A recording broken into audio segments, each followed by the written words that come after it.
There we go. All right. All right. So I'm watching my last video.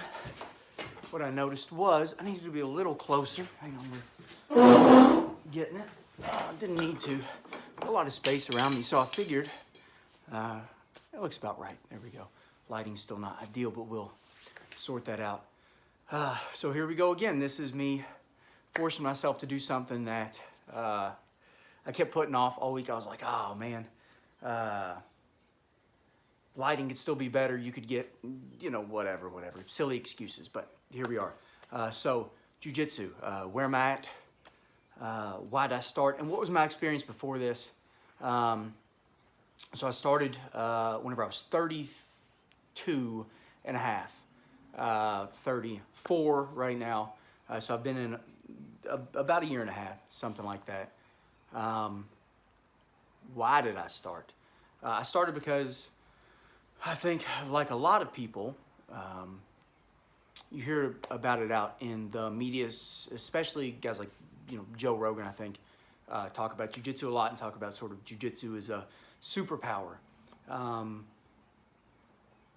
And he didn't sell me on it necessarily, but he just put the bug in my head. That was it. My kids, I've got an 11 and a 9-year-old now, and the more you hear about it, it's my dog scuffling around if you can hear that. What you hear about is sort of the idea of stress inoculation, self-defense, obviously, that's very important. I've got a daughter and a son. And so I decided that we should get him in something. I played baseball for 13 years or something. And the only person, necessarily, the only thing that benefits from that at this point in my life is my dog. Because I can throw a ball maybe slightly farther than, than otherwise. But beyond that, I got no real meritable skills out of it. No translatable skills. You could say, teamwork and work ethic and all the stuff, right? That's all true. That's absolutely true.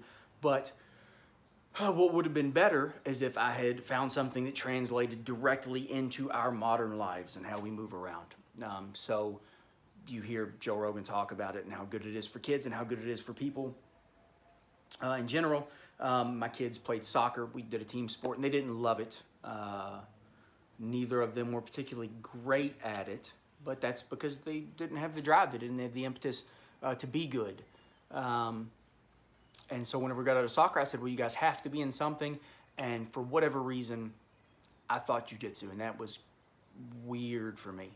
That was a very unusual thing because I didn't wrestle in high school. I didn't watch UFC.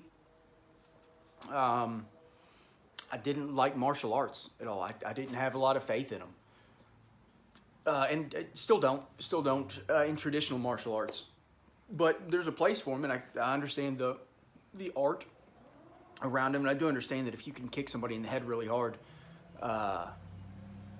you're doing better than if you can't. But of course, jiu-jitsu, I think, sort of,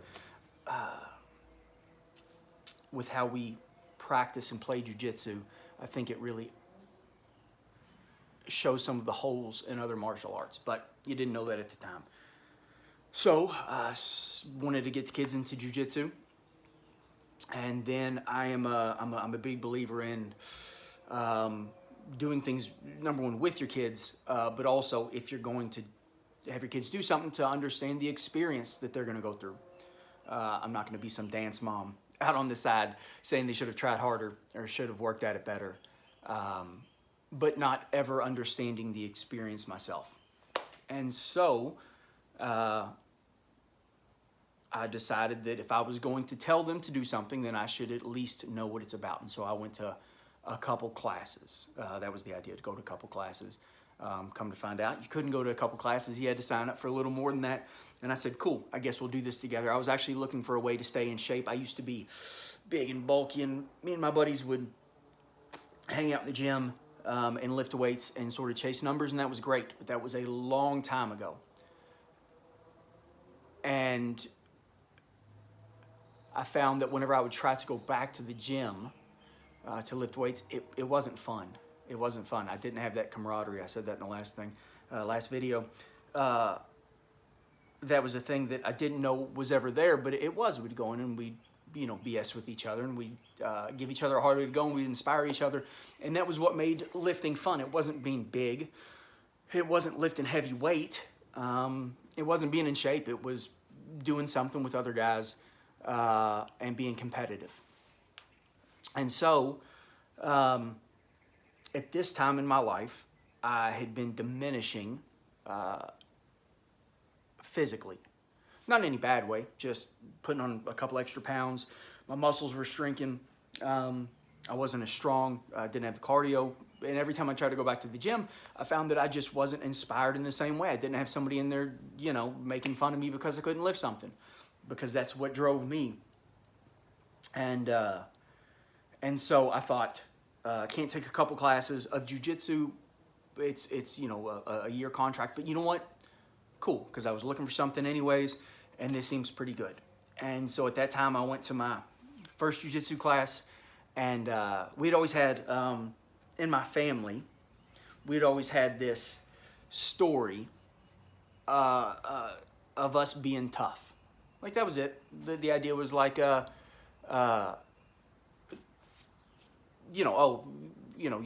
one of us. Like, we're tough. We're tough guys. We fight and scuffle, and we wrestle around, and we're sort of rough guys, and you'll be fine. And that was the idea. And so the fights that I'd been in as a kid and as a teenager and as a young man, I was always fine because I approached them.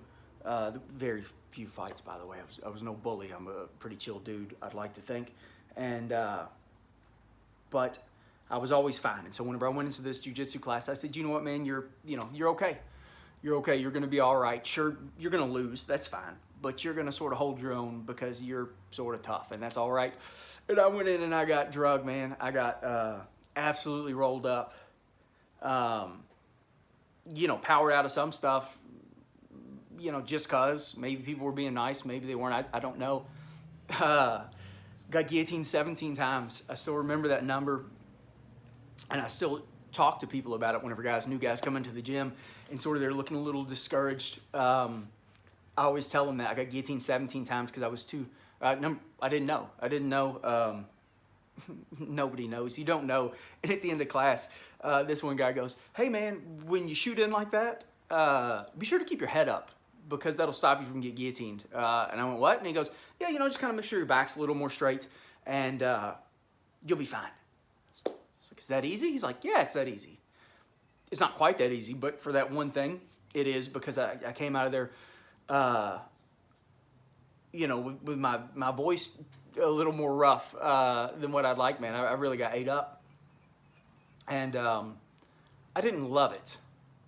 But what I did understand, it became like this idea of like, oh, like, wow, people can do that. Like, they're these, like little scrawny dudes in there. They're like 17-year-old kids, and they can do that, and they can do that to me.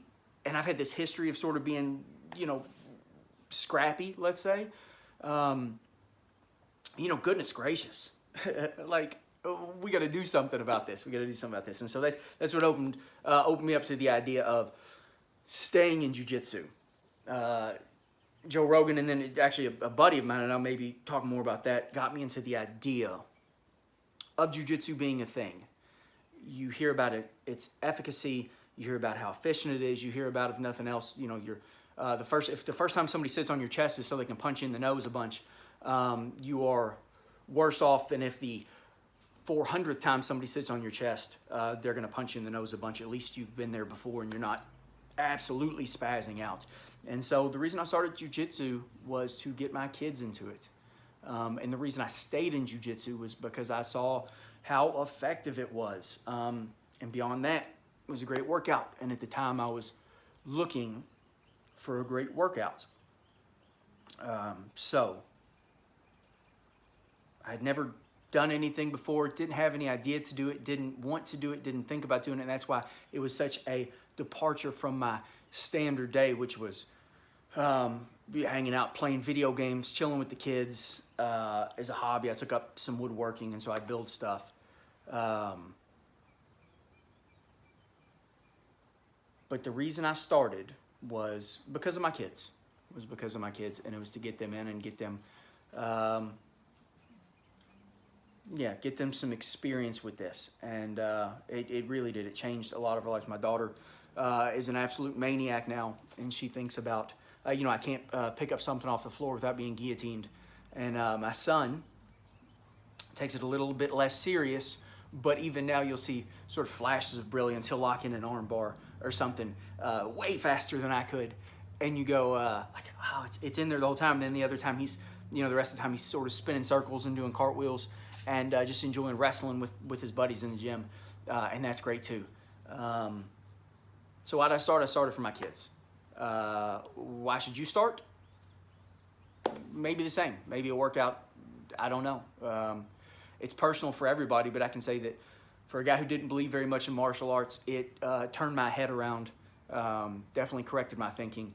Long video, anyways. I'll go more into more of it here in a little bit.